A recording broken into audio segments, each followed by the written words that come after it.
أعوذ بالله من الشيطان الرجيم. بسم الله الرحمن الرحيم. لقد كان في يوسف وإخوته آيات للسائلين إذ قالوا ليوسف وأخوه أحب إلى أبينا منا ونحن عصبة إن أبانا لفي ضلال مبين اقتلوا يوسف أو اطرحوه أرضا يخل لكم وجه أبيكم وتكونوا من بعده قوما صالحين. قال قائل منهم لا تقتلوا يوسف وألقوه في غيابة الجب يلتقطه بعض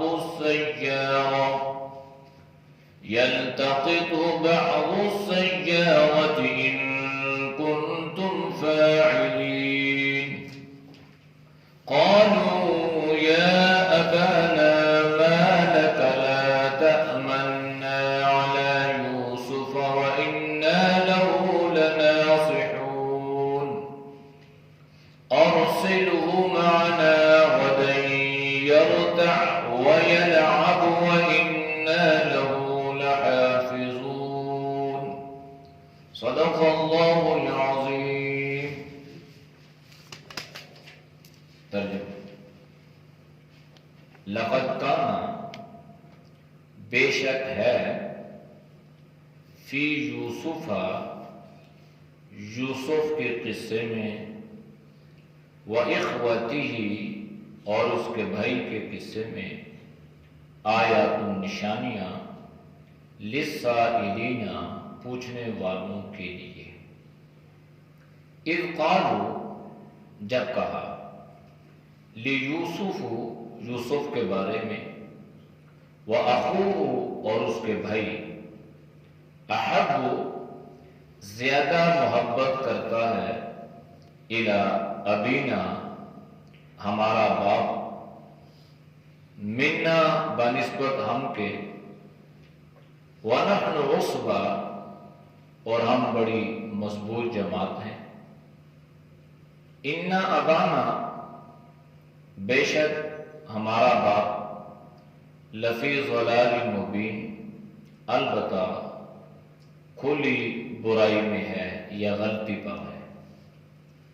اقتلوا، قتل کرو، یوسف کو، او یا اطرحوہ، اس کو پھینک دو، ارضاً، کسی زمین پر، یخلو لکم، خالص ہو جائے گی تمہارے لیے، توجہ، ابیکم، تمہارے باپ کی، وتکونوا، اور تم ہو جاؤ، من بعدہ، اس کے بعد، قوما صالحین، نیک لوگ.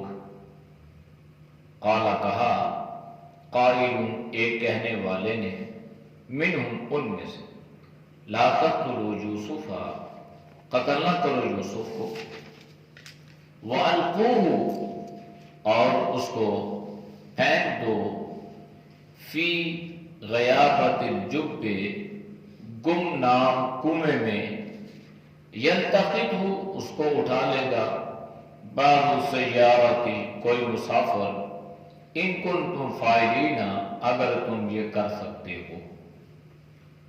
قالوا، کہنے لگے، یا ابانا، اے ہمارے ابا جان، ما لکا، کیا ہے تجھے، لا تأمنا، اعتبار نہیں کرتا ہم پر، علی یوسف، یوسف کے بارے میں، وإنا له لناصحون، اور بے شک ہم اس کے خیر خواہ ہیں. ارسلہ، بھیج دے اس کو، معنا، ہمارے ساتھ، غدن، کل، یرتع، خوب کھائے، ویلعب، اور خوب کھیلے، وَإِنَّا لَهُ لَحَافِظُونَ، اور بے شک ہم اس کی حفاظت کرنے والے ہیں۔ آیات کا ماقبل آیات کے ساتھ ربط اور تعلق یہ ہے کہ حضرت یعقوب علیہ السلام نے اپنے بیٹے حضرت یوسف علیہ السلام سے یہ فرما دیا، شیطان بڑا دشمن ہے، اپنی اس خواب کو اپنے بھائیوں کے سامنے بیان نہیں کرنا، پھر اللہ تجھے دنیا میں نبوت بھی عطا کرے گا، اللہ تجھے خواب کا علم بھی سکھلائے گا، اور اس طرح اللہ نے ہمارے آباء و اجداد پر نبوت دے کر اپنی نعمتوں کی تکمیل فرمائی، اسی طرح اللہ تجھے بھی نبوت دے کر اپنی نعمت کی تکمیل فرمائے گا۔ آج کے آیات میں اللہ نے فرمایا، دیکھو لَقَدْ كَانَ فِي يُوسُفَ وَإِخْوَتِهِ آیَاتٌ لِلسَّائِلِينَ، بے شک یوسف اور اس کے بھائی کا جو قصہ ہے، جو واقعہ ہے، آیات للسائلین، اس میں نشانیاں ہیں پوچھنے والوں کے لیے۔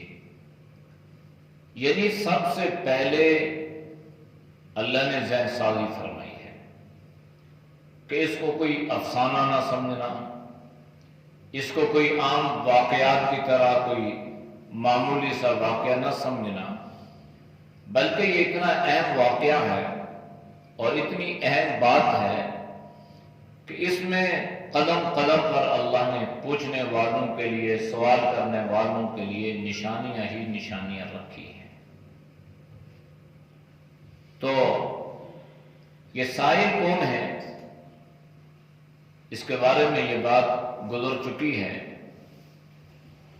کہ جب مدینہ منورہ میں جو پرانا یثرب تھا، مکہ معظمہ کی خبریں پہنچنے لگیں اور اس میں جناب نبی کریم صلی اللہ علیہ وسلم کی نبوت بھی سہر فہرست تھی، تو اہل مدینہ نے یعنی اہل یثرب نے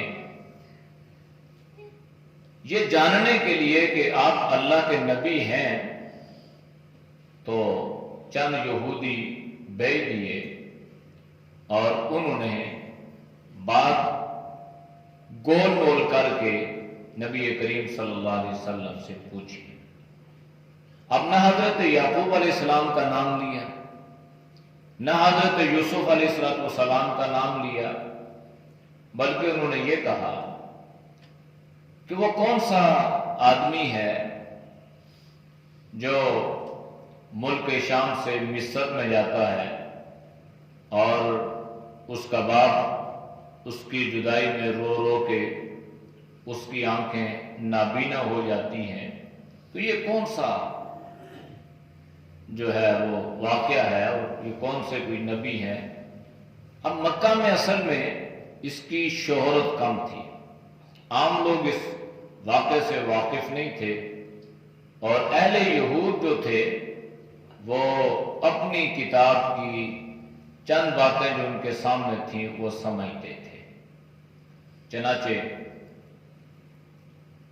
نبی کریم صلی اللہ علیہ وسلم سے اس طرح گول مول کر کے پوچھنے لگے، سوال کیا، تو اللہ نے نہ صرف یہ کہ ان کے سوال کا جواب دیا، بلکہ اللہ نے اس کی پوری تفصیلات کو بھی بیان فرما دیا، اور اس کی پوری تفصیلات کا بیان کرنا یہ حقیقت میں جناب نبی کریم صلی اللہ علیہ وسلم کی نبوت کی دلیل بھی تھی اور قرآن کریم کا ایک معجزہ بھی تھا۔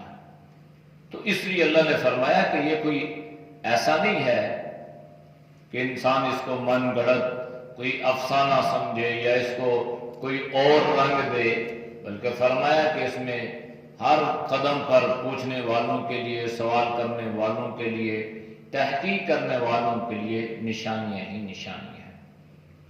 اور یہ بھی تفصیل گزر چکی ہے کہ اِذْ قَالُوا جب کہا، کس نے کہا؟ بھائیوں نے کہا، اور یہ آپس میں گفتگو کرنے لگے، بات چیت کرنے لگے، اور کس کے بارے میں کہا؟ لیوسف، یوسف کے بارے میں، وَأَخُوهُ، اور اس کے بھائی۔ کون سا بھائی؟ بنیامین۔ کیا کہنے لگے؟ احب الی ابینا منا ونحن عصبہ، کہ ہمارا باپ ہم سے زیادہ ان سے محبت کرتا ہے، اور ہم جو ہے یہ بڑی مضبوط جماعت ہے۔ اور یہ تفصیل تقریباً بیان ہو چکی ہے کہ حضرت یعقوب علیہ السلام کی پہلی بیوی سے، جن کا نام لیہ بنت لیان تھا، ان سے اللہ نے 10 بچے عطا فرمائے، اور پھر انہوں نے دوسری شادی کی، گویا اپنی سالی سے، ان بچوں کی خالہ سے، اور ان کا نام جو تھا وہ راحیل تھا۔ ان سے شادی کی اور ان سے اللہ نے 2 بیٹے عطا فرمائے۔ پہلے بیٹے کا نام یوسف اور دوسرے بیٹے کا نام بنیامین تھا۔ کچھ من گھڑت قسم کی روایات میں یہ بات ملتی ہے کہ حضرت یعقوب علیہ السلام کے بعض بیٹوں کو اللہ نے نبوت عطا فرمائی، لیکن قرآن کریم کا جو اسلوب ہے، قرآن کریم کا جو انداز بیان ہے، تو اس سے یہی ثابت ہوتا ہے کہ سوائے حضرت یوسف علیہ السلام کے کسی اور کو اللہ نے نبوت عطا نہیں فرمائی۔ یعنی یہ جو 12 بھائی تھے علاتی باپ شریف، تو ان میں سے سوائے حضرت یوسف علیہ السلام کے کوئی نبی نہیں تھا۔ تو یہ آپس میں بیٹھے اور انہوں نے ایک بات محسوس کی ہے۔ بات یہ تھی کہ وہ جو پیچھے گزر چکا ہے نا حسد، اس بنیاد پہ یہ کہنے لگے کہ ہم 10 بھائی حقیقی ہیں، ماں بھی ایک باپ بھی ہے، اور یہ جو ہمارے 2 بھائی ہیں، ہماری بنسبت ہمارا باپ ان سے زیادہ محبت کرتا ہے، زیادہ پیار کرتا ہے، تو یہ چیز تو ہمیں برداشت نہیں ہے۔ اور نحن عصبہ، صورتحال یہ ہے کہ ہم تو بڑی مضبوط جماعت ہیں، یعنی ہم 10 ہیں اور وہ 2 ہیں، تو لہذا ہم بڑے بھی ہیں، تو ہم سے زیادہ محبت کرنی چاہیے، بجائے اس کے کہ وہ ان سے محبت کر رہے ہیں۔ مفسرین نے لکھا ہے کہ یہ جو بھائی اس طرح کی باتیں کر رہے تھے نا، انہیں اس بات کی خبر لگ چکی تھی کہ حضرت یوسف نے جو خواب دیکھا ہے اور ہمارے باپ نے جو اس کی تعبیر بتلائی ہے، اس سے یہ بات ظاہر ہو رہی ہے کہ یہ ہم سے آگے چلا جائے گا۔ ہے تو چھوٹا ہے، مقام میں، مرتبے میں، عزت میں، شہرت میں ہم سے آگے نکل جائے گا، لہذا بھائی ہو کر بھی انہوں نے اس چیز کو پسند نہ کیا، برداشت نہ کیا کہ اس کو شہرت ملے، عزت ملے، مقام مرتبہ ملے اور یہ ہم سے آگے نکل جائے۔ جب بھائی کے بارے میں یہ رویہ رکھتا ہے تو پھر ہم سوچ سکتے ہیں کہ غیر بھائی جو ہیں ان کے بارے میں انسان کا کیا خیال ہوگا۔ تو اسی بنیاد پہ حسد انسان میں پھوٹتا ہے۔ کوئی انسان نہیں چاہتا کہ دوسرا اس سے آگے بڑھے، اس سے زیادہ خوشحال رہے، اس سے زیادہ ترقی کرے، اس سے زیادہ عزت ملے، اس سے زیادہ عروج ملے، بلکہ وہ اس فکر میں رہتا ہے دنیاوی طور پہ یا دینی طور پہ کہ میں آگے نکل جاؤں، میرے پر لگ جائیں، میں اڑنا شروع کر دوں، میری عزت ہو، میری شہرت ہو، میرا مقام اور مرتبہ ہو، لوگ مجھے سلام کریں، ہر جگہ میرا ذکر، میرا تذکرہ۔ تو پھر جب انسان خود یہ سوچتا ہے اور دوسرے اس کے بارے میں کچھ اور سوچتے ہیں تو لہذا وہ اس کو پسند نہیں کرتے۔ تو اس بنیاد پہ انہوں نے کیا کیا، ان بھائیوں نے حضرت یوسف علیہ السلام کے بارے میں یہ مشورہ کیا کہ بھائی صورتحال بڑی خطرناک ہے کہ ہمارا باپ ان سے زیادہ محبت کرتا ہے ہماری بنسبت.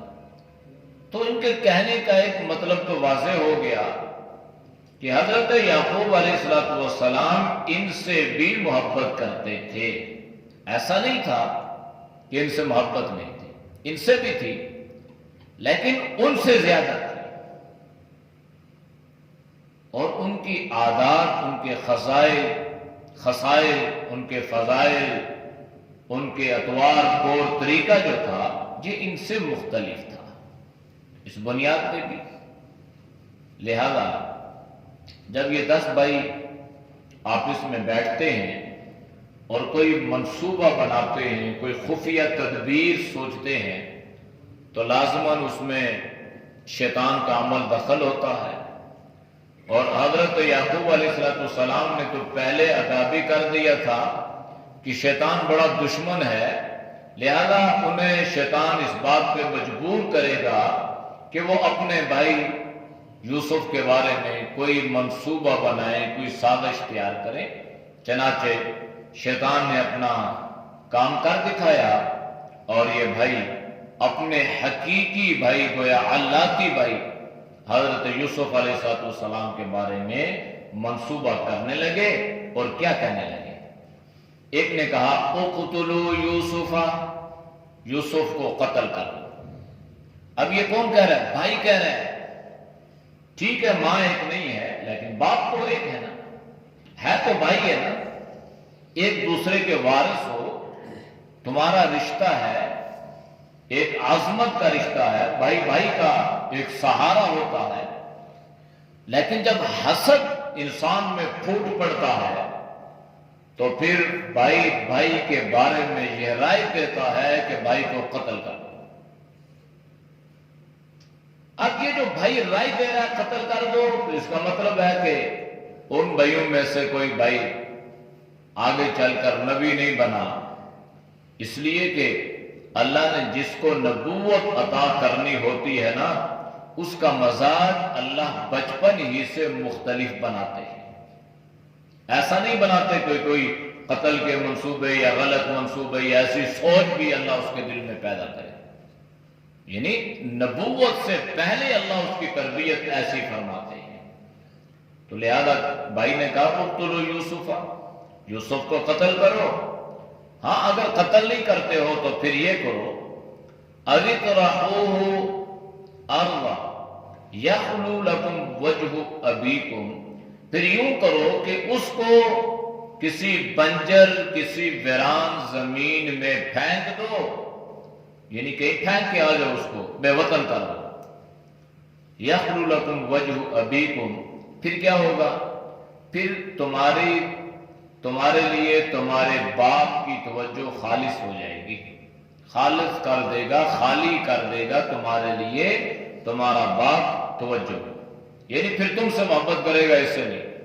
اب وہ اس بات کو سمجھتے ہی نہیں تھے بے وقوف کہیں کے کہ اگر ہم نے اس کو جو سب سے لاڈلا ہے باپ سے دور کر دیا تو باپ پر گزرے گی کیا؟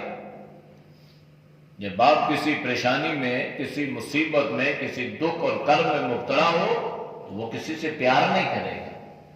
وہ تو زیادہ کیا، وہ تو جو پہلے کرتے تھے اس سے بھی محروم ہو جائیں گے نا. تو لہذا جب انسان کی عقل پہ پردہ پڑتا ہے تو انسان اسی طرح کے غلط ہتھ کنڈوں پہ اترتا ہے.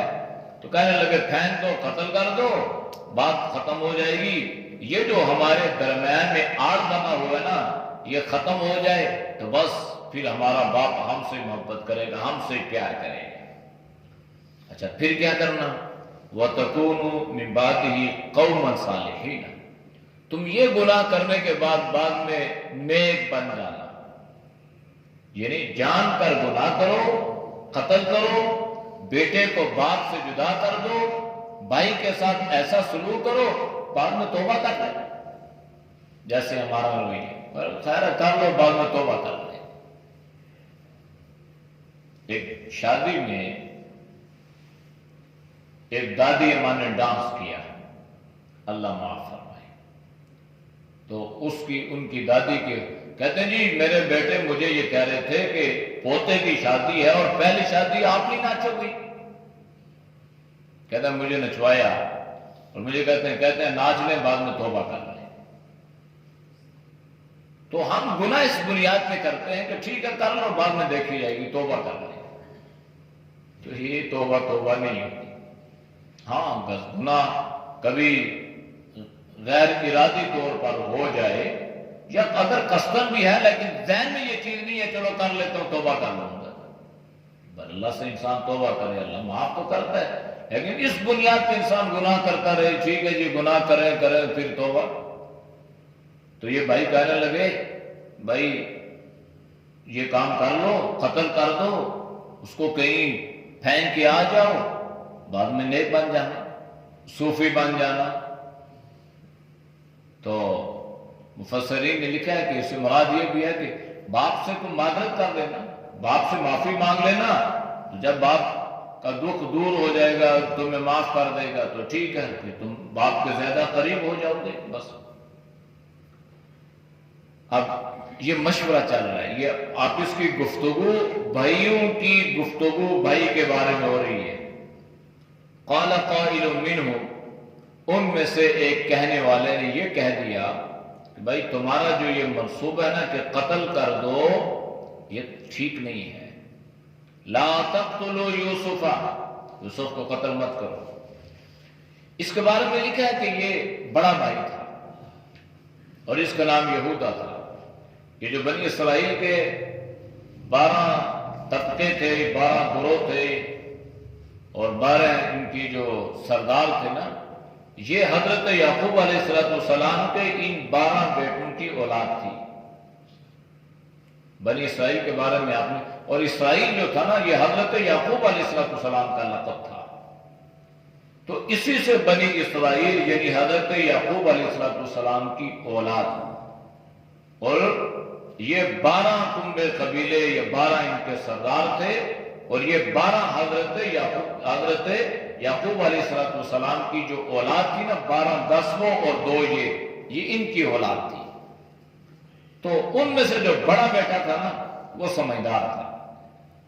اس نے آگے واقعہ آئے گا کہ پہلے بھی اس نے یہاں پہ منع کیا کہ بھائی یہ رائے ٹھیک نہیں ہے قتل والی، اور بعد میں بھی اس نے ایک رائے دی تھی جب مصر یہ لوگ گئے تھے اس وقت بھی اس نے بڑی اخلاص سے ایک رائے دی تھی.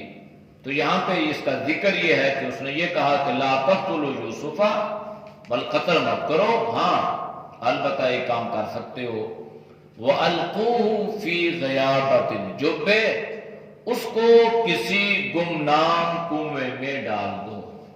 غیابت الجب، غابہ کہتے ہیں گمنام چھپی ہوئی تھی، پس سے پردہ یعنی ایسا کنواں ہو جو جنگل میں ہو، گمنام کنواں ہو، لوگوں کا وہاں پر زیادہ آنا جانا نہ ہو. البتہ یلتقطہ بعض السیاح، تو کوئی مسافر وہاں سے گزرے گا تو وہ اس کو اٹھا لے گا. ان کنتم فاعلین، اگر تم یہ کام کر سکتے ہو، یعنی اگر تمہارے اندر اس کام کے کرنے کا حوصلہ ہے پھر یہ کرو. یعنی قتل وطل کی اجازت تو نہیں ہے، یہ رائے تمہاری ٹھیک نہیں ہے، البتہ کسی کنویں میں ڈال دو. کنویں میں ڈالنے سے مراد یہ ہے کہ زندہ بھی رہے گا، بچ بھی جائے گا، اور وحشی جانوروں سے بھی وہ محفوظ رہے گا. اور سفر میں تو آنا جانا لگا رہتا ہے، اور کنویں پر مسافر ٹھہرتے ہیں جہاں پانی ہوتا ہے، قافلہ وہاں پہ ٹھہرتا ہے، تو کوئی قافلہ آئے گا اور قافلے والے اس کو اٹھا کے لے جائیں گے. یہ جو یلتقط ہو ہے نا، یہ 2 طرح سے آتا ہے. ایک کو کہتے ہیں لقطہ اور ایک کو کہتے ہیں لقیط. لقطہ جو ہے یہ بے جان چیز کے لیے استعمال ہوا، راستے میں کوئی چیز گر گئی، کھانے کی، پینے کی، پہننے کی، یا کوئی اور سامان تھا تو اس کو لقطہ. اور لقیط کہتے ہیں کوئی جاندار چیز. اور یہ بھی یاد رکھیں لقطہ جو ہے یا لقیط جو ہے یہ صرف اٹھا کے انسان اپنے پاس محفوظ کر لے یہ اس کی ذمہ داری نہیں ہے، بلکہ اٹھا کے اپنے پاس محفوظ کر کے اس کو مالک تک پہنچانا بھی ضروری ہے۔ راستے میں کوئی چیز مل گئی ہے تو اب انسان نے اس کو اٹھا لیا، اور فقہا نے لکھا ہے کہ 1 سال تک اس چیز کو اپنے پاس امانت رکھے اور مالک کی تلاش کرے۔ 1 سال کی تلاش کے بعد اگر مالک نہیں ملا تو اگر خود یہ غریب ہے، فقیر ہے، زکوٰۃ یا صدقات کا حقدار ہے تو یہ خود اس کو استعمال کر لے، ورنہ کسی غریب پر اس کو صدقہ کر دے، یہ مالک کی طرف سے یہ چیز صدقہ ہو جائے گی۔ البتہ اس کو بھی اجر ملے گا، اس لیے کہ اس نے اس چیز کو سنبھالا، حفاظت کی، مالک کو تلاش کرنے کی کوشش کرتا رہا، اس کو بھی اس پر اللہ اجر عطا فرمائے گا۔ اس پر فقہا نے بڑے عجیب مسائل بیان کیے ہیں، اور ہمارے زمانے کے بھی اس میں مسائل ہیں۔ مختصر اس میں یہ ہے کہ فقہا نے لکھا ہے کہ اس سے مراد ہر وہ چیز ہے جس سے کسی دوسرے انسان کو تکلیف پہنچے، تو یہ درست نہیں ہے، یہ جائز نہیں ہے۔ یہاں تک کہ آپ صلی اللہ علیہ وسلم نے یہ فرمایا کہ اگر کوئی آدمی راستہ تنگ کر دیتا ہے، سواری باندھ لی، کوئی چیز کھڑی کر دی، اور دیگر گزرنے والوں کو اس راستے میں سے پریشانی لاحق ہو رہی ہے، تو اللہ کے نبی نے فرمایا کہ اگر یہ آدمی جہاد کے لیے چلا جائے تو اللہ اس کے جہاد کو قبول نہیں کرتا۔ تو اس پر فقہا نے لکھا ہے کہ اسی طریقے سے بہت ساری چیزیں ایسی ہیں جو معاشرتی ذمہ داریوں میں ہیں، اور وہ معاشرے کی ذمہ داری ہے، اس کو انسان ریاست کی ذمہ داری یا اس کے کھاتے میں ڈالنے کی کوشش نہ کرے۔ بہت ساری چیزیں ایسی ہیں جس کا تعلق معاشرے سے ہے، سوسائٹی سے ہے، اب انسان اس کو بھی کمیٹیوں پہ ڈالے، کینٹ پہ ڈالے، میونسپل کمیٹیوں پہ ڈالے، یا اس کو بھی ریاست کے کھاتے میں ڈالے اور کہ جی یہ نہیں، یہ ایسے، یہ ایسا نہیں۔ جہاں تک انسان کی اپنی ذمہ داری ہے، معاشرتی ذمہ داری، کم از کم انسان اس کو پورا کرنے کی کوشش تو کرے، اپنے طریقے سے اپنی جو ذمہ داری ہے اس کو پورا کرنے کی کوشش کرے۔ تو بہت سارے ایسے مسائل ہیں جس کا استنباط جو ہے فقہا نے اس آیت کریمہ سے کیا ہے۔ تو مختصراً یہ کہ بھائی نے یہ رائے دی بھئی قتل نہیں کرنا، اس کو گمنام کنویں میں ڈال دو، کوئی مسافر آئے گا اس کو نکال کے لے جائے گا۔ اب اس بات پر اتفاق ہو گیا، بھائیوں میں اس بات پر اتفاق ہو گیا کہ قتل نہیں کرنا بلکہ کنویں میں ڈالنا ہے۔ اب انہوں نے اس بات میں منصوبہ بنایا، سازش اختیار کی، بھائی کہاں پہ کنواں ہے؟ ایک نے کہا فلاں جنگل میں جو کنواں ہے وہاں پہ، اور وہاں پہ سے مسافر بھی گزرتے ہیں اور ہم سے زیادہ دور بھی نہیں۔ اچھا ٹھیک ہے۔ اب پھر یہ سوال ہوا کہ ہم اس کو لے کر کیسے جائیں گے؟ اس لیے کہ ہمارا باپ تو اس کو چھوڑتا نہیں ہے، اجازت تو دیتا نہیں ہے۔ تو یہ بھائیوں نے آپس کی جو گفتگو تھی اس میں ایک بات اور نکلی کہ اچھا ایسا کرتے ہیں، ہم اپنے باپ کے پاس جاتے ہیں اور جا کے کہتے ہیں کہ جناب یہ تو ہمارا بھائی ہے، اس کو آپ ہمارے اوپر جو ہے وہ اعتبار نہیں کرتے، آپ اس کو ہمارے ساتھ کیوں نہیں بھیجتے؟ یعنی ہم کھیلنے کودنے کے لیے جاتے ہیں، سیر کے لیے جاتے ہیں، شکار کے لیے جاتے ہیں، تو آپ تو اس کو بھیجتے ہی نہیں۔ اب ان کی عمر تھی 7 برس، بھائی 7 برس کی عمر کوئی ایسی تھوڑی ہے کہ بڑوں کے ساتھ یہ سیرگاہ میں نکل جائے، شکار کے لیے نکل جائے، ادھر ادھر نکل جائے۔ تو انہوں نے اسکیم بنائی کہ بھائی ہم باپ کی خدمت میں جائیں اور کہیں کہ جناب ہماری درخواست ہے، آپ اس پہ غور کریں اور اس کو قبول کریں۔ یہ بھائی حضرت یعقوب علیہ السلام کی خدمت میں آ گئے قالو کہنے لگے یا ابانا اے ہمارے ابا ما لکا تجھے کیا ہے لا تأمنا علی یوسف کہ تو یوسف کے بارے میں ہمارے اوپر اعتبار نہیں کرتا، تمہیں یقین نہیں ہے ہمارے بارے میں۔ تو مفسرین نے لکھا ہے کہ اس کا مطلب یہ ہے کہ یہ پہلے بھی حضرت یوسف کو کہیں لے کر جانے کی اجازت طلب کر چکے تھے اور حضرت یعقوب نے اجازت نہیں دی تھی، اس لیے آپ یہ تاکیداً ایسے الفاظ استعمال کر رہے ہیں کہ آپ کو کیا ہو گیا ہے، ہمارے اوپر آپ کو اعتبار کیوں نہیں ہے۔ اگر ایک آدمی پہلے کوئی کام کرے اور وہ صحیح نہ کرے تو دوسری مرتبہ انسان کہے گا بھائی اس پہ اعتبار نہیں ہے، لہذا انہوں نے کہا کہ آپ ہمارے اوپر اعتبار کیوں نہیں کرتے ہو، آپ کو کیا ہو گیا ہے۔ اور وَإِنَّا لَهُ لَنَاصِحُونَ، اور صورتحال یہ ہے کہ ہم تو اپنے بھائی کے خیر خواہ ہیں، ناصح نصیحت کرنے والے، خیر خواہ۔ اور آپ صلی اللہ علیہ وسلم نے فرمایا دین النصیحہ، دین بھی خیر خواہی کا نام ہے، لیکن ایسی خیر خواہی نہیں جیسے حضرت یوسف علیہ السلام کے بھائی ان کے ساتھ کر رہے تھے، بلکہ اخلاص والی، جس میں کوئی فتنہ نہ ہو، فساد نہ ہو، تعصب نہ ہو، ضد نہ ہو، عناد نہ ہو، بغض نہ ہو۔ اخلاص سے اگر انسان کسی کا بھلا کرنے کی سوچے تو اسے چاہیے کہ وہ اس پر عمل کرے، اور اخلاص سے مشورے دینے والے کو اللہ اجر عطا فرمائے گا۔ تو انہوں نے کہا کہ جناب ہم تو بڑے خیر خواہ ہیں، لہذا کیا کرو ارسلہ معنا، اس کو ہمارے ساتھ بھیجو غدن، کل ہم سارے بھائی جا رہے ہیں، وہاں پہ شکار کریں گے، سیر کریں گے، اور یرتع خوب کھائیں گے، ویلعب اور خوب کھیل کود بھی کریں گے، لہذا آپ بھی اس کو ہمارے ساتھ بھیج دیجئے۔ باقی صورتحال یہ ہے وَإِنَّا لَهُ لَحَافِظُونَ، ہم اس کی حفاظت بھی کریں گے۔ اب یہ جو دو الفاظ ہیں نا، یرتع اور یلعب، اس پر بھی بڑے مسائل ہیں۔ کھانا اور سیر سپاٹے کرنا یہ جائز ہے یا جائز نہیں ہے؟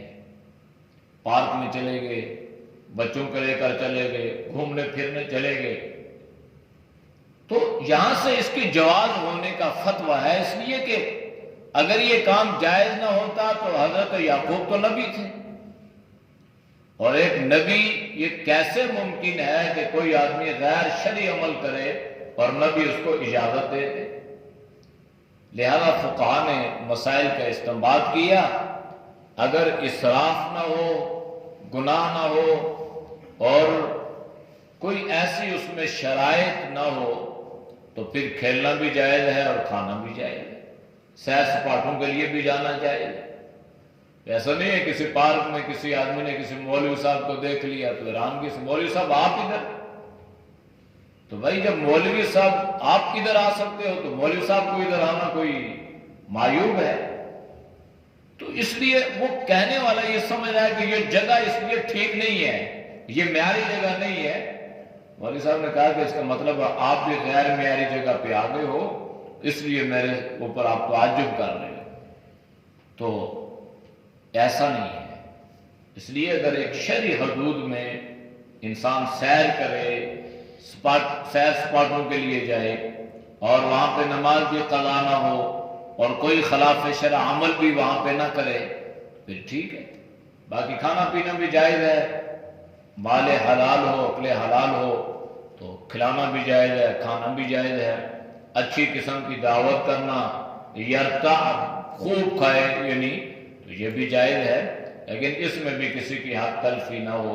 تو اس لیے بھائیوں نے بڑے خوبصورت انداز سے اپنے والد کو مائل کرنے کی کوشش کی، کہا جناب خوب کھائے گا، پیے گا، بچہ ہے، سیر سپاٹے کرے گا، باقی بات یہ ہے کہ ہم اس کی حفاظت کریں گے، ہم جو بڑے ہیں، ہم جو ساتھ ہیں نا، ہم حفاظت کریں گے۔ اب یہ 10 بیٹوں کا یہ منصوبہ ایک بیٹے کے بارے میں، اور یہ پیش ہوئے اپنے باپ کی عدالت میں، اور باپ کوئی عام آدمی نہیں تھا، اللہ کا نبی تھا، اللہ کا رسول تھا، تو عالم الغیب جو ہے وہ اللہ کی ذات ہے۔ حضرت یعقوب علیہ السلام نے تحفظات کا اظہار، خدشات کا اظہار تو کر دیا، لیکن یقین سے آپ نے یہ بات نہیں فرمائی کہ اس کو ایسا ہوگا اور تم اس کے ساتھ یوں کر دو گے۔ کہہ تو دیا کہ تم کہیں اپنے مصروف ہو جاؤ اور اس کے ساتھ کوئی حادثہ پیش نہ آ جائے۔ یہ بات سمجھتے تھے، تو اس لیے بیٹوں نے کہا کہ آپ بالکل بے فکر ہو جائیں، ہم اس کی کیا کریں گے؟ حفاظت کریں گے۔ اعوذ باللہ من الشیطان الرجیم، بسم اللہ الرحمن الرحیم، لقد كان في يوسف وإخوته آيات للسائلين إذ قالوا ليوسف وأخوه أحب إلى أبينا منا ونحن عصبة إن أبانا لفي ضلال مبين